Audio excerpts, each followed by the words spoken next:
And joining us now in studio to further discuss Gantz's decision is ILTV's editor-in-chief and veteran journalist, Maayan Hoffman.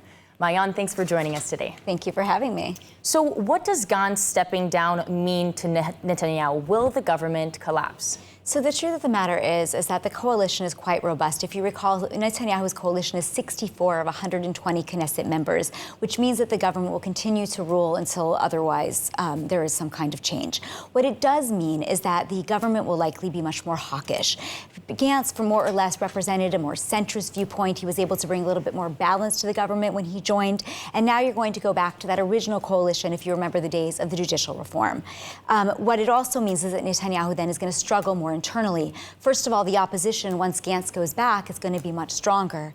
In addition, just a couple of weeks ago, the coalition threatened to, some members, threatened to step down if Netanyahu decided to sign the U.S. or the Biden ceasefire agreement, saying that that was actually surrendering to Hamas. So what essentially you're going to have is that Netanyahu will have a war in Gaza. He will have a war up north going on with Hezbollah, for lack of a better term. And in some sense, he will have an internal war between the opposition and the coalition as he continues to try to rule the country. So you said that the government is going to be more hawkish. That's the word you use. So what does that mean when you speak about the war in Gaza? So as I mentioned, Ben Gvir, Smotrich, some of these members, Itamar Ben Gvir, Bezalel Smotrich, have been very opposed to us signing any kind of ceasefire deal until we actually annihilate Hamas. When Netanyahu went into this war, he said we're going to eradicate Hamas. There will no longer be military or political rule. We know that that is not the case today.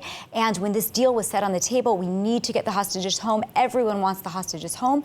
But members of his coalition are saying, wait, we have not finished with Hamas. We do not want to see Hamas still in Gaza. We need to restore security to the southern communities. And they are much more likely to say, no, we will not reduce our activity in Gaza, or we will leave your coalition. Remember, he has 64 of 120. So if they do choose to step down, the coalition topples and you end up with elections.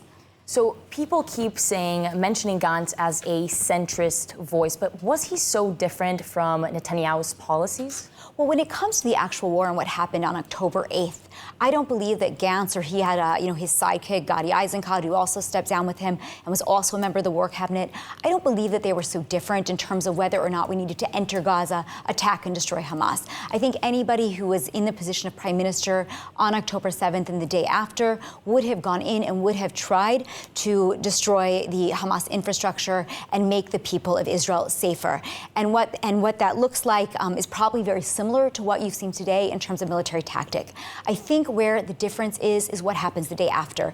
As you know, Gantz only stepped down because he said you have a deadline, June 8th, to make a decision to announce what is going to happen in Gaza when this war ends. And the war at some point does need to end. And because we never presented a plan, now Netanyahu may have one up his sleeve, he may know what's going to happen the day after, but the rest of us do not know. Gantz did not know clearly, and so he made the decision to step down. Right. Well, thank you so much, Maayan Hoffman, for your analysis today.